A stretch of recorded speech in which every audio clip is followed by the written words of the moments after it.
Știu. Știu. Știu. Știu. Știu. Știu.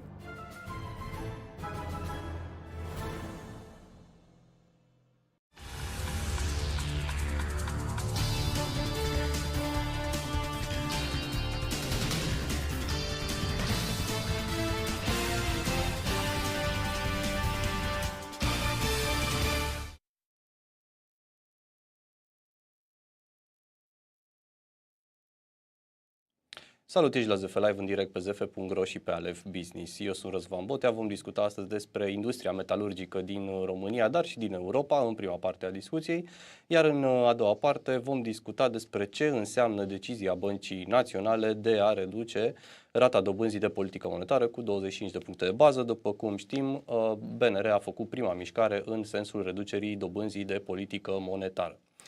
Înainte de a trece la primul invitat de astăzi, haideți să vedem ce avem în ziarul financiar, ediția tipărită. Îl avem aici pe hârtie, o să apare și pe ecran de la colegii mei din regie. Deschidem ediția de luni, 8 iulie 2024. Cel mai mare aeroport din țară se înneacă în propria creștere, deși are pe hârtie investiții de 1 miliard de euro aprobate din 2018. Profitul de 2,1 miliarde de lei a mers către dividende, deși reprezentanții aeroportului admit într-un răspuns către ziarul financiar că este nevoie de modernizarea echipamentelor, instalațiilor, sistemelor aeroportuare. Este vorba, bineînțeles, de aeroportul Henri Coandă, Otopeni, București. Rezultatele elevilor respectă harta bogăției în doar două județe, Brăila, Galați și Gorj sunt peste Timiș, Iași și Bihor. Vorbim de o analiză a PIB pe cap de locuitor, a investițiilor străine directe și a rezultatelor la evaluarea națională de anul acesta, care ar trebui să arate o corelație pozitivă între performanțele educaționale și prosperitatea economică, dar iată că nu se suprapun neapărat cele trei hărți despre care vorbeam. Mergem mai jos, avem, cum îi spunem noi, fotoexplicația. După cum spuneam, scăderea accelerată a inflației convinge Banca Națională să dea startul relaxării monetare în iulie. PNR a tăiat dobânda cheie la 6,75% de la 7%, unde staționa de un an și jumătate. O să discutăm despre ce înseamnă această scădere a dobânzii cheie în partea a doua a emisiunii cu Adrian Codirlașu, este vicepreședintele CFA România, Asociația Analiștilor Financiari, să vedem când scad și ratele la credite, dar sigur și dobânzile plătite la depozite. România are energie de 2-3 ori mai scumpă decât în vestul Europei, dar nimeni nu explică ce se întâmplă. Iată, în ziua de 25 iunie, România avea o energie de 203 euro pe megawatt-oră, iar Germania de 76 de euro, Franța 46 de euro pe megawatt-oră și ne întrebăm de ce, poate chiar o să discutăm cu Carlo BELTRAME în prima parte a emisiunii. Mergem un pic mai jos la finanțe personale. România au investit 613 milioane de lei în fondurile mutuale în mai 2024, una dintre cele mai bune luni din istoria industriei. Recordul fusese stabilit în aprilie, când subscrierile nete au totalizat 650 de milioane de lei. Ne întrebăm cât de dependentă este România de roșiile din Turcia. Lunar, între 250 și 500 de camioane umplute cu roșii din Turcia intră în România, iată, într-o lună și în luni de vară, încă în plin sezon al roșiilor, și vicepreședinte al BMW Group spune că în 2023 am cumpărat componente de 2,3 miliarde de euro de la cei 100 de furnizori direcți din România. Bun, trecem la prima discuție de astăzi. Alături de noi se află aici în platou Carlo BELTRAME, este Business Development Manager și CEO Franța și România în cadrul AFV Beltrame Group. Cum văd investitorii din industrie potențialul României și care sunt perspectivele pentru industria României? Hello and thank you for accepting our invitation. Thank you for inviting me.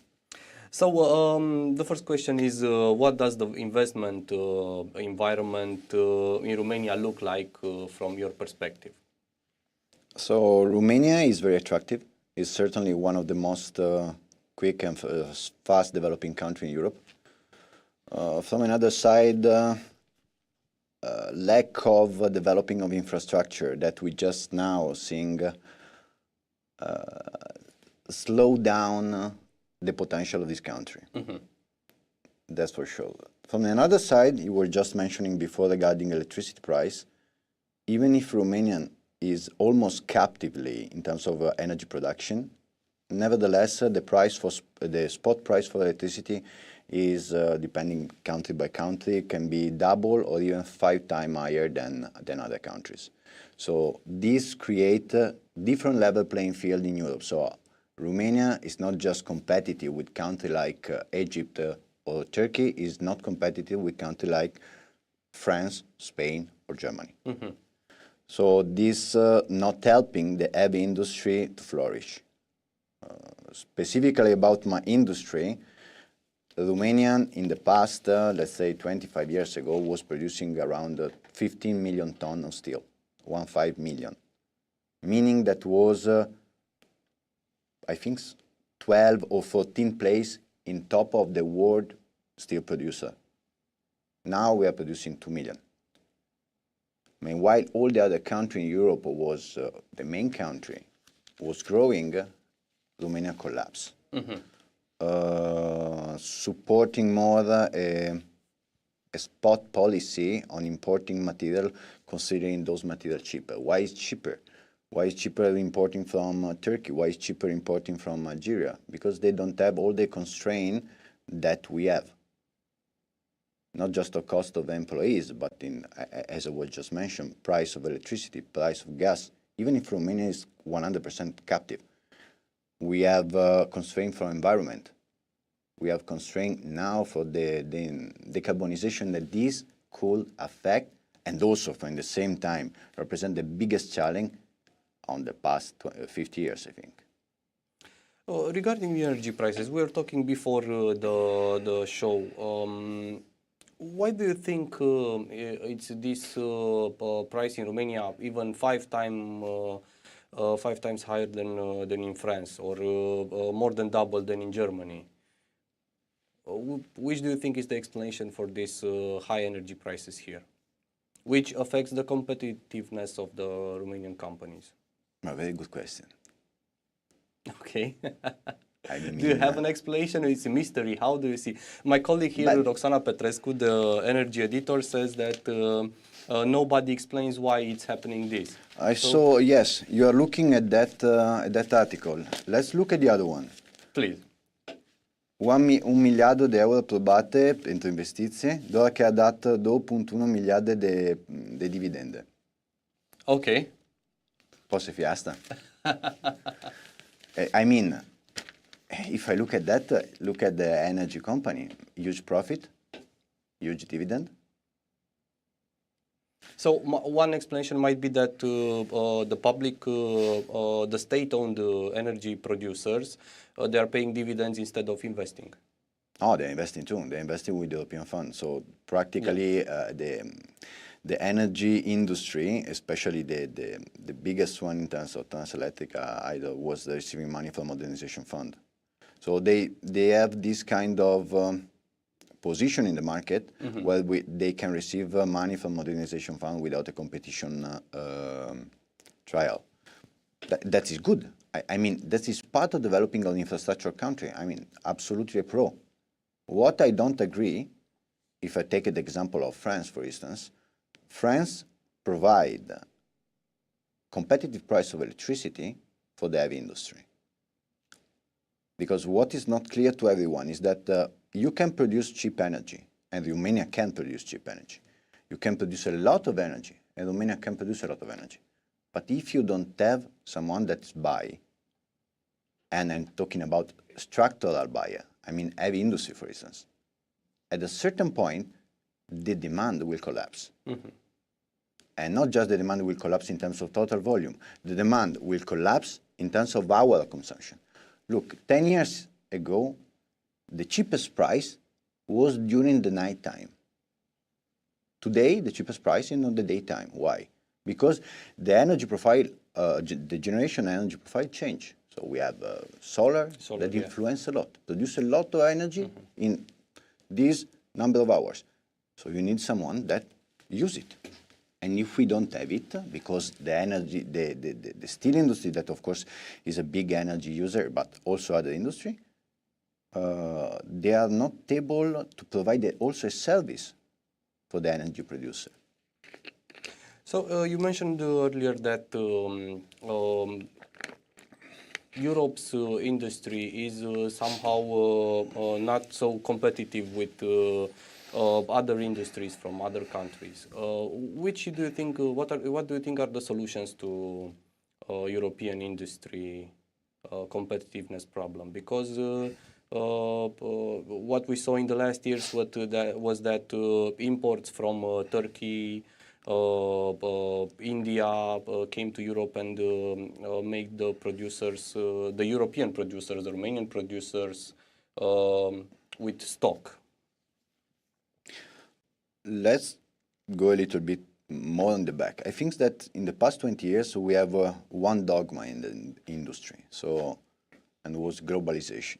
I can produce these shoes in China and cost me half of the price than producing in Europe. Let's produce in China.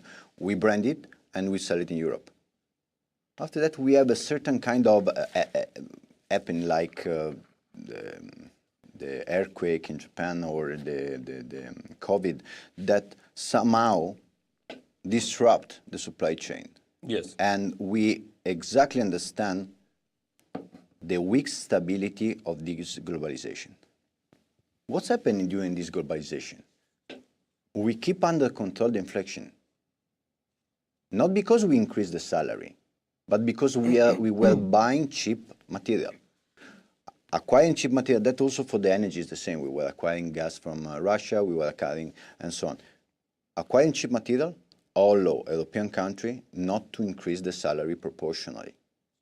In the meantime, the effect of this was the partial deindustrialization of the continent. A couple of days ago, after the COVID, the majority of the states in Europe, France, one of the first, Germany, a little bit later on, Italy and so on, understand the importance to have a powerful industry. Now the question is, what kind of industry? Because even myself, I don't want an industry of 50 years ago. Mega combinate, super polluter, very, very high impact on environment. No. Mm-hmm.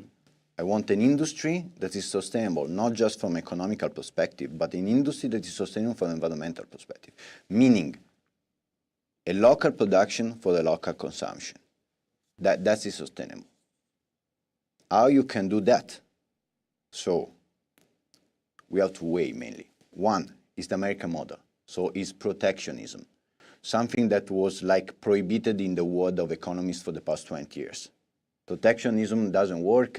You create a vicious industry that is not able to compete in the world market. From a prospect, it's true. But when the world market has different kind of rules, is utopic thinking that we can compete with the world market. So if I'm not playing with the same rules that you are playing, there is not a level playing field. So, protectionism. What is the result of protectionism in the United States? Is the flourishness of steel and heavy industry. 20 years ago, the United States has the worst and less developing heavy industry in the world. Today is one of the most advanced because the industry was succeed to have a constant return and was succeed to plan investment. And they succeed to change completely. And they change in the model that I just saw. Today is not just one of the most advanced, it's one of the most environmental sustainable industry. Small company for local production and local consumption.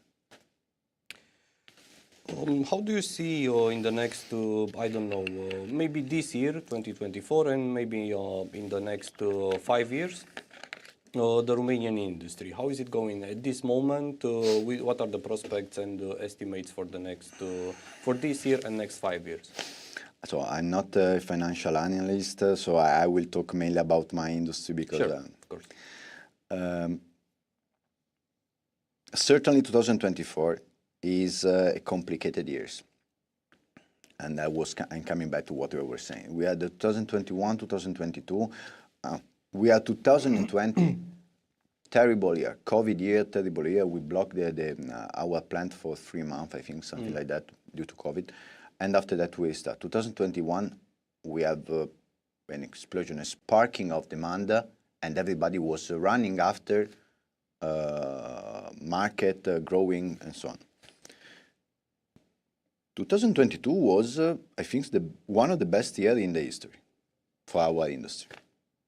And from June 2023, we start to see the collapse. 2024 is a disaster. Oh. Okay, the steel industry as a commodities has always been unstable. I remember 2027, 28, and the collapse of 2029. That is the same. As high you go, as down afterward. So the point is 2024 will not be good, not even from production, not even for demand. 2025, we hope that can be better, but of course, I think the discussion that you will have after mine will be very interesting, and if the European Community and European Central Bank will succeed to implement the free decrease in the interest rate, this will help the confidence of the people to start again to invest. Mm-hmm. And do you see maybe that is like a signal for starting to invest again? This cut rate? The first one? Yes, it's the first cut rate. Sincerely, no. Today, honestly, if I go in a bank and I ask for a mortgage, Mm-hmm. I can obtain already a fixed mortgage at a lower level than Euribor. So already the banking system are discounting the decrease of inflation, the decrease of interest rate.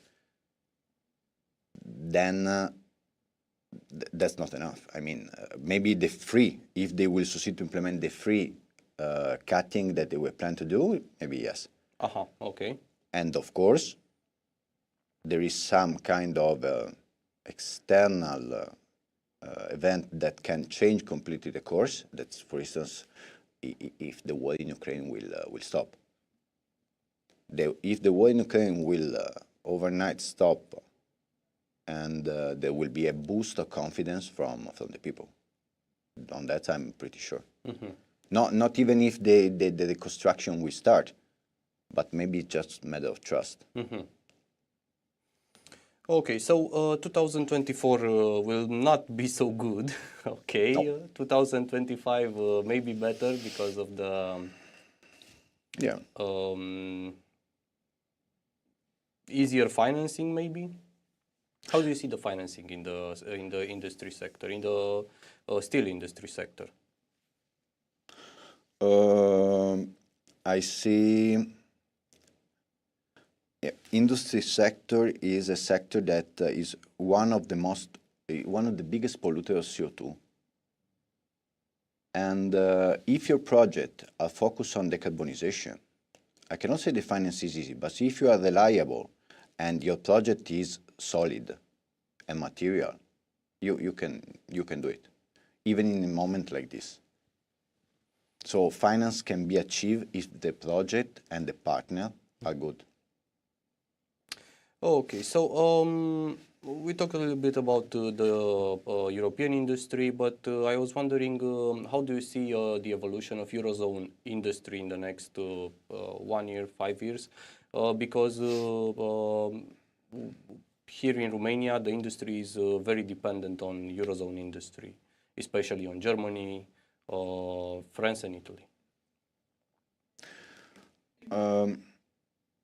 The industry in Europe, as I said before, is running at different speed. We have Germany, that's unfortunately, I think, is the most affected. That is the locomotive of Europe, but they didn't change the paradigm of industry in the past 20 years, and they discovered just now that maybe they're back on the train. And the fact that they wake up now, maybe they will succeed to implement very sharply and quickly a swift in a new model. Mm-hmm. The proof is the fact that they already released like 10 billion euro of state aid for the industry. So a huge amount of money. No other country in Europe can ask this money for the heavy industry. So I think that they are trying to do something. And this kind of huge amount of state aid is the proof. I remember that in the past, having state aid for heavy industry was quite difficult, Yes. almost impossible. Now is every other day you are listening, was approved this state aid, was approved that state aid. French is a little bit in a better position because was starting rightly after COVID to relaunch France in terms of industry. They understand faster that. And even you can see that the level of state aid there are much lower comparing to Germany. I think that Italy also is started right now to understand the importance and put the industry maybe not as a center of their political plan, because of course there are other industry more important, but the heavy industry is something that bring together with high occupancy, bring together also the material for the backbone of the development. So do you think that Romanian industry maybe has a competitiveness issue because of the lack of the state aids in industry? Because as you said, we saw huge state aids in Germany, but in Romania we didn't see. I don't know if it's even one line of state aid. There was a couple, yes, but not for steel industry. Not for steel industry, yes. That is a part. The problem of Romania versus Germany is the fact that Germany already has a 40 million ton of production of steel, for example. They have much more in cement. Cement industry in Romania much run better than steel industry, and steel industry has in the past almost 50 million ton, and now we are 2. So the problem is not just the money to convert the technology into a more sustainable technology. The problem here is to push on production. And so you have to focus on production, meaning of competitiveness of the cost of producing. So everybody will say that the cost of employees are still competitive versus Germany, and that is absolutely true, even if the gap is narrowing, because of course every year Romania, and this fair is correct, has to come closer to Western European country, and that's absolutely fair. Energy for sure is an issue. So the majority of the economy are putting a lot of money to support the energy system for the heavy industry. The other issue, as I said, that lack of protectionism. Okay, so let's go a little bit back to Beltrame in Romania. Which are the plans for Romania at this moment? You have, I think, that 2 facility productions in Romania at this moment. Yeah. How are those going? 2021 well, 22 well, 23 no, 24 will be like 23. No. Okay. I told you. But you still acquired one facility in 2022, 2023, I think. So we have, thankfully, a good financial position. So that doesn't mean that we can do whatever we want, but we can have a plan with high breath. I mean, we can look forward and overpass moment of difficulties. One of the demonstrations is the fact that even today that probably will be the worst year in the history of Danalam. We are keeping investing. I think that this year we are going to invest at the end of the year 2024 almost 25 million euro of investment. Only in Danalam, in Călăraș? No, both. In both, okay. And consider that this year probably we will have very huge losses, but nevertheless, because we have a plan of development, and this plan of development can be slowed down or increased in terms of implementation, but that is fixed and we are going ahead. So our plan was divided in 2. One was to build green facilities, and the other one was to revamp completely the existing facility of Târgoviște. The green facility and the greenfield facilities that we were planning to do now is putting on hold due to the financial situation. The plan for the revamping of Târgoviște is going ahead. So we have 150 million euro investment in the next 5 years. Okay. That is to completely revamp the facilities. Unfortunately, the facility was older, never spent so much money from previous owner that so we must intervene. We must put the company at the right pace and also to have the last technology available in terms of, otherwise we are losing in terms of competitiveness. What is the turnover that you recorded for 2023 for both of the facilities, and what are the estimates for 2024 at this moment? But turnover will be more or less the same. Oh, okay. Will be the same. Why? Because in 2023 we have an average higher price, but we produce less ton. We were in startup period. 2024 we have a more ton and less price, but more or less will be the same. We're talking about more or less 200 million. The plan is to arrive to 400 million 2027 due to this investment that we are planning to do. We started already. We have a plan to start up the steel mill in September 2024. Okay. Stop in 2020 in November, and after that restart in April. That's due mainly to price of electricity. Okay. During summer period, usually, now it's not so true, but usually are lower. Winter period becoming higher. Yeah. What can be done for lowering the energy prices, in your opinion? Actually, so I don't want to invent anything. So I just see what they were doing In other countries? in other countries. French, I think that today French is the second lowest market in energy price, in spot price. Yeah. In Europe, okay, maybe it's the first if I exclude the Nordic country. Spain support the industry, very low spot prices.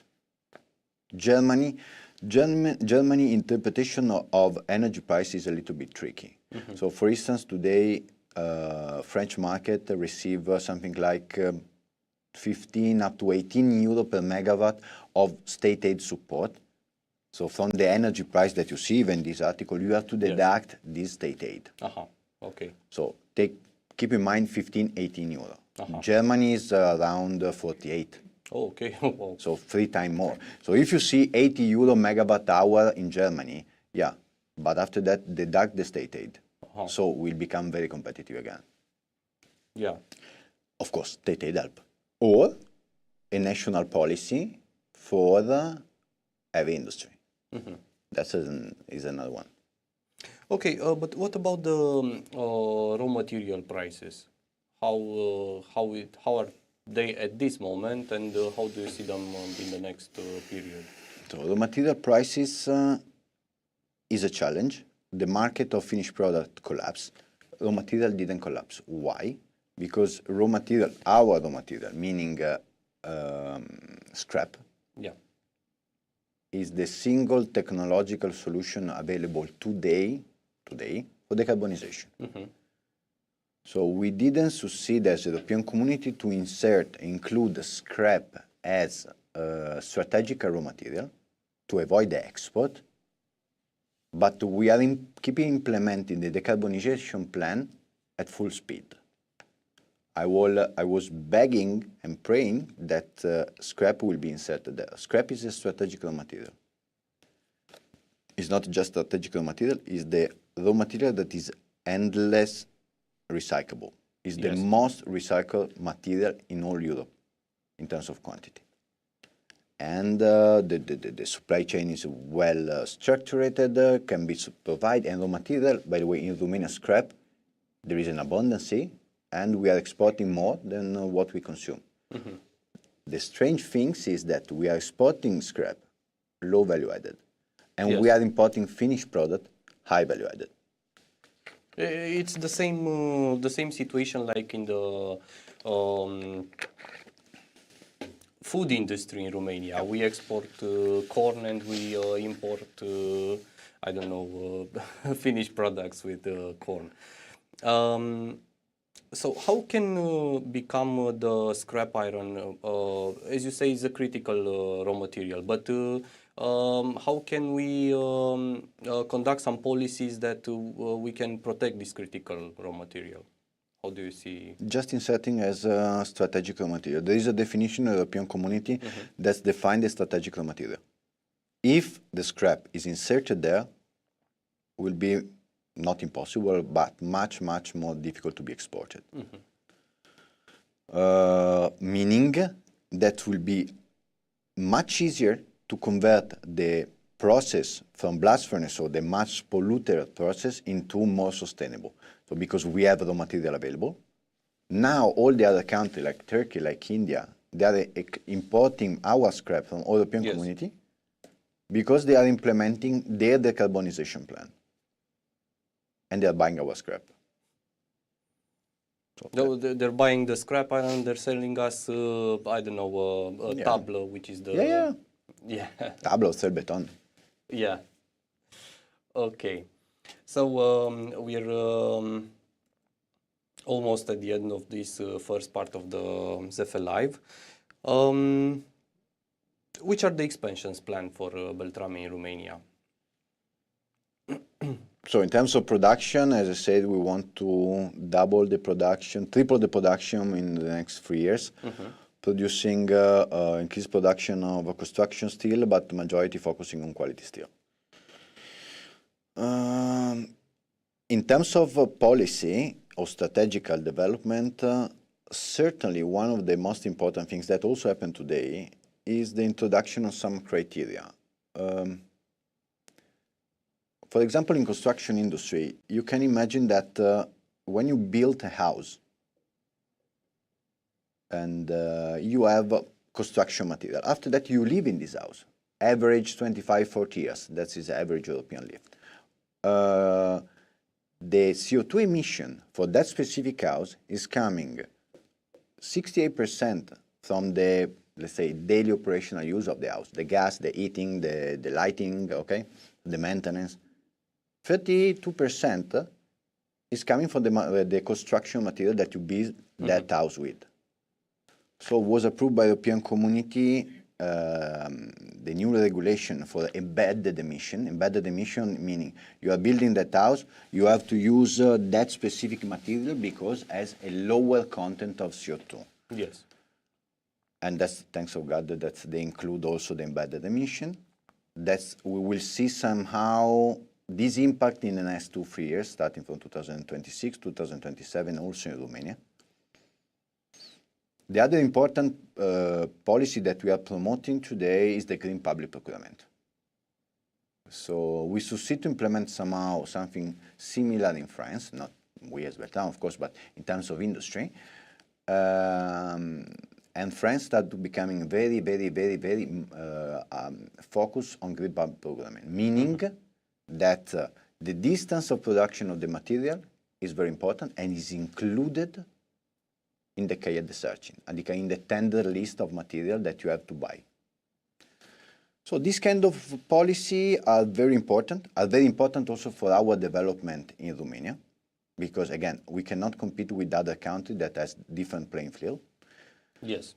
So at least if the consumption will be focused on sustainable material, that will help also our industry and local industry. Okay, so maybe the last question, if you had, let's pretend that you're a journalist and you have a question for yourself, which would be that question and how would you answer that?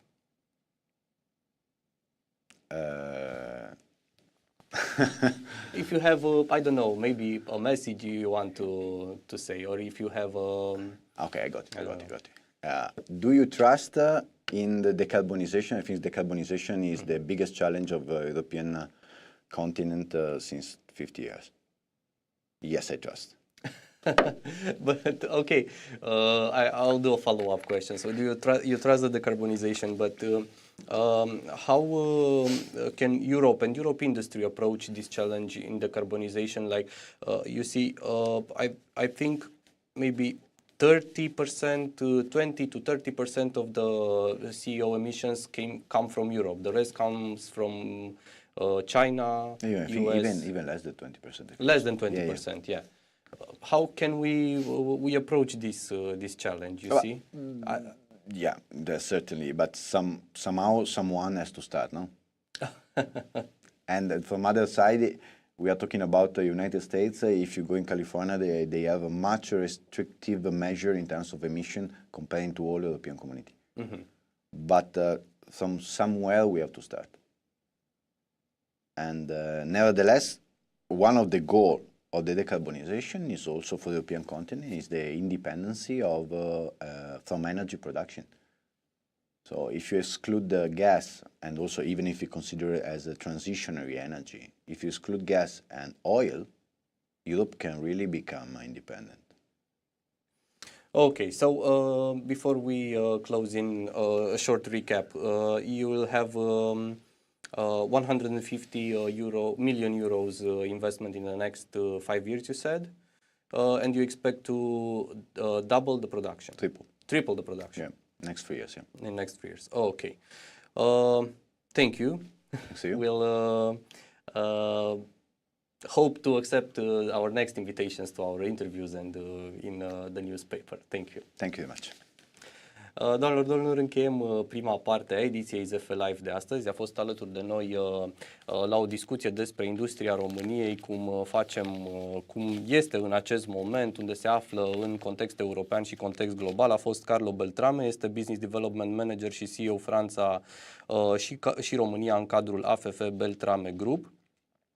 Luăm o scurtă pauză de 1 minut și vom reveni exclusiv pe zf.ro. După cum spuneam, o discuție cu Adrian Codirlașu despre dobânzile, despre ce înseamnă în piață, în dobânzile din piață, scăderea ratei dobânzii de politică monetară de la BNR. Povestea Geospottery a început să-și urmeze cursul în 2021 sub impactul pandemiei, când, în cele 3 luni de lockdown, inspirată de lectură, Iulia Valeria Georgiu și-a dat seama cât de mult își dorește să dezvolte un proiect al său. Atrasă dintotdeauna de artă, având de altfel și studiile absolvite la un liceu de artă și experiența modelajului, a fost începutul a ceea ce avea să devină Geospottery. Cu 11.000 de locuințe deja finalizate în portofoliu, Hills Development apasă pedala de accelerație și pune la bătaie noi investiții pentru alte câteva mii de apartamente. Zona de est a capitalei rămâne polul de dezvoltare favorit pentru compania deținută de Ionuț Negoiță, care mai are securizate și alte terenuri pregătite pentru a deveni fundația unor noi ansambluri rezidențiale. Visul oricărui startup tech din România este să ajungă pe piața din Statele Unite, poate chiar listați la bursa de la New York, după cum i-a inspirat pe mulți povestea UiPath, fondat de Daniel Dines. Un startup din Iași nu doar că are ca exemplu succesul UiPath, ci chiar l-a convins de la început pe Daniel Dines să investească în proiect, avându-l acum ca mentor. Dyson a construit una dintre cele mai inovatoare companii din lume, atrăgând tineri ingineri talentați în pitoreasca zonă rurală a Angliei și oferindu-le libertatea de a eșua de sute de ori, la fel cum a făcut el în perfectarea produsului care l-a făcut celebru. Abordarea sa l-a transformat în unul dintre cei mai bogați oameni din Marea Britanie și a revoluționat produse care variază de la aspiratoare la cele mai aspiraționale produse de aranjat părul ale prezentului. În ultimii 20 de ani, sectorul bancar de retail a trecut printr-o transformare profundă, influențată de digitalizare, schimbări demografice și reglementări stricte. Eleni Scura, membru al Consiliului Executiv și șef al diviziei de retail banking la ING Bank România, explică modul în care banca a navigat prin aceste schimbări și a răspuns noilor așteptări ale clienților. De la adoptarea tehnologiilor mobile și a plăților contactless la personalizarea serviciilor prin utilizarea inteligenței artificiale și analiza datelor, ING Bank România s-a poziționat în fruntea inovației. Ascensiunea fintech-urilor și a neobăncilor a redefinit peisajul concurențial, iar accentul pe sustenabilitate și securitate a devenit o prioritate pentru clienții moderni. În acest context, Eleni Scura detaliază într-o discuție cu Business Magazine lecțiile învățate și strategiile viitoare ale ING Bank pentru a rămâne relevantă și competitivă într-un sector în continuă evoluție. Citiți despre toate aceste subiecte, dar și despre multe altele în cel mai nou număr al Business Magazine.